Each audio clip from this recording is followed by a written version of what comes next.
ఒక్క కేసీఆర్ గారే ఆలోచించి 72 లక్షల మంది రైతులకి 80,000 కోట్ల రూపాయలని 12 విడతల్లో ఇచ్చిండ్రు అధ్యక్ష. మీరు కూడా చెప్పిండ్రు. మీరు అప్పుడు ఏమన్నారు? మేమన్నా పిచ్చోళ్ళమా, ఎడ్డోళ్ళమా, మేము ఇయ్యమా? మేము కూడా ఖచ్చితంగా ఇస్తామని చెప్పిండ్రు. మేము సంతోషం అనుకున్నాం. అర్రాజు పెట్టినట్టే పెట్టిండ్రు. 10,000 కాదు మేము 15,000 ఇస్తామని చెప్పిండ్రు. ఏమైంది అధ్యక్ష? పోయిన వానకాలం ఇవ్వలే, ఈ యాసంగి ఇవ్వలే, ఆ వానకాలం ఇప్పుడే మొదలు పెట్టిండ్రు. ఇంతవరకు ఇవ్వలే అధ్యక్ష. 7,500 ఎకరానికి రావాల్సింది గత 7,500, 7,500 అంతకుముందు ఇస్తానే కూడా ఇవ్వలే. తప్పనిసరిగా ఇవ్వాలని చెప్పేసి మీ ద్వారా ఈ ప్రభుత్వాన్ని నేను కోరుతున్నా అధ్యక్ష. అదేవిధంగా గతంలో నీటి తీర్వార్ రద్దు చేసి ప్రతి రిజర్వాయర్ నింపి ప్రతి చెరువును కూడా నింపినాం అధ్యక్ష.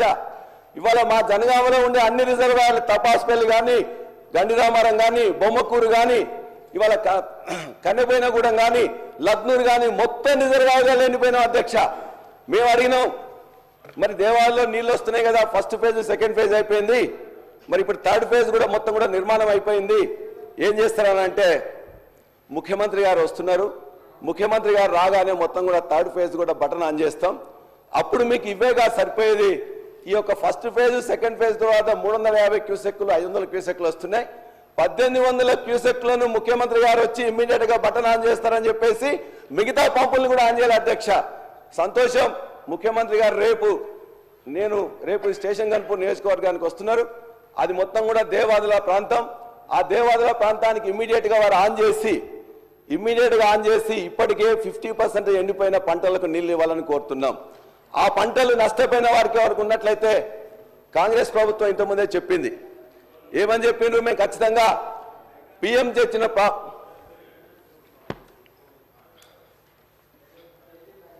పిఎం గారు తెచ్చిన ఏదైతే పంటల బీమా పథకం సరిగ్గా లేదు, ఇంతకుముందున ప్రభుత్వం పట్టించుకోలేదు, మేమైతే తీసుకొస్తామని చెప్పేసి మొత్తం చెప్పిండ్రు. ఇంతవరకు 15 నెలల నుంచి దానికి ఆలు లేదు, చూలు లేదు అధ్యక్ష. పంటల బీమా లేదు. ఇప్పుడు దయచేసి రేపు ముఖ్యమంత్రి గారు ఆన్ చేసిన తర్వాత కూడా ఎండిపోయిన పంటలు ఏమన్నా ఉన్నట్లయితే వాటికి దయచేసి ఎకరానికి 20,000 రూపాయలు. మన నేరపూరిత నిర్లక్ష్యంతో 34 రోజులు స్ట్రైక్ చేస్తే ఆ పంటలు ఎండిపోయినాయి కాబట్టి దానికి ఇవ్వాల్సిందిగా నేను ముఖ్యమంత్రి గారిని ఇలా కోరుతున్నాం. అదేవిధంగా కౌలు రైతులకు ఇస్తామని కూడా చెప్పింది అధ్యక్ష. ఆ కౌలు రైతులకు ఇదే వ్యవసాయ శాఖ మంత్రి సాక్షిగా, ఇదే కూనంనేని సాంబశివరావు గారి సాక్షిగా ఆనాడు బట్టి విక్రమార్క గారి నియోజకవర్గంలో మొత్తం పంటలు మొత్తం కూడా ఆ రోజున అకాల వర్షాలతో వస్తే వారు ఆ రోజున ఆదిలాబాద్లో ప్రయాణంలో ఉన్నారు. ముఖ్యమంత్రి ఆఫీస్ వారు చెప్తే నేను రాలేనని చెప్తే ఆనాడు కౌలు రైతులకు చెప్పకుండానే వాళ్ళందరికీ ఇవ్వాల్సిన అవసరం లేకుండానే అందరికీ ఎకరానికి 10,000 రూపాయలు ఇచ్చిండ్రు. మీరు కౌలు రైతులకు ఇస్తామని చెప్పారు. మీ హామీ ఇచ్చి ఇంతవరకు ఇవ్వట్లే. హామీ ఇవ్వకుండా ఆ రోజున గత ప్రభుత్వం ఇచ్చింది. కాబట్టి మీరు ఏదైతే రైతు భరోసా ఇస్తామంటున్నారో అది మీరు చెప్పిన విధంగా కౌలు రైతులకు ఇవ్వాలని చెప్పి కూడా కోరుతున్నాం.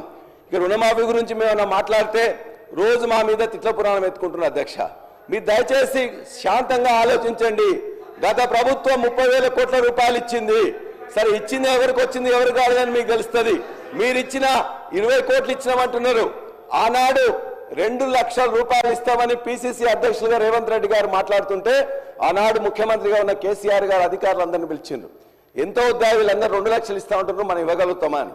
అక్కడున్న అధికారులందరూ వచ్చి చెప్పిండ్రు 49,600 కోట్ల రూపాయలు అయితే సార్ ఇది ఇవ్వలేము అని చెప్పినప్పుడు మేము 1,00,000 రూపాయలు ఇస్తామని చెప్పినాం.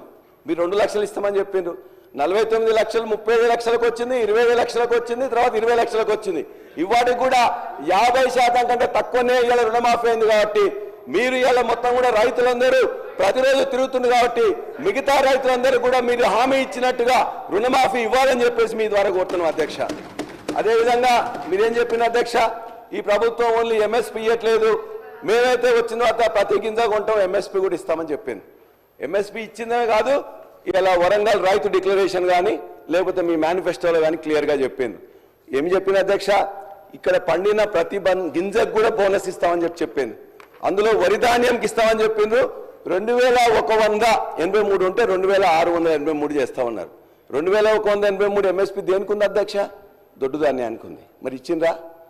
దొడ్డు ధాన్యానికి ఇవ్వలే, సన్న ధాన్యానికి ఇస్తామని చెప్పి ఇప్పటికీ 500 కోట్ల రూపాయలు బకాయిలు ఉన్నారు. అదేవిధంగా మిగతాది అనేక ఉన్నాయి అధ్యక్ష. మొక్కజొన్న కానీ కందులు కానీ ఎర్రజొన్న కానీ జొన్నలు కానీ దేనికి ఇవ్వలే. ఇవాళ జుక్కల్ నియోజకవర్గం కానీ నారాయణఖేడ్ నియోజకవర్గంలో డాక్టర్ సంజీవ్ రెడ్డి గారు ఉంటారు. అక్కడ పండితే అధ్యక్ష మేము ఇంకా 2 సబ్జెక్ట్ కూడా కాలే అధ్యక్ష, 2 సబ్జెక్టులు కూడా కాలే అధ్యక్ష. సార్ సబ్జెక్ట్ సార్ ఇది. కాబట్టి ఇవాళ బోనస్ అనేది బోగస్ అయింది. 25% మాత్రమే ఇచ్చిండ్రు.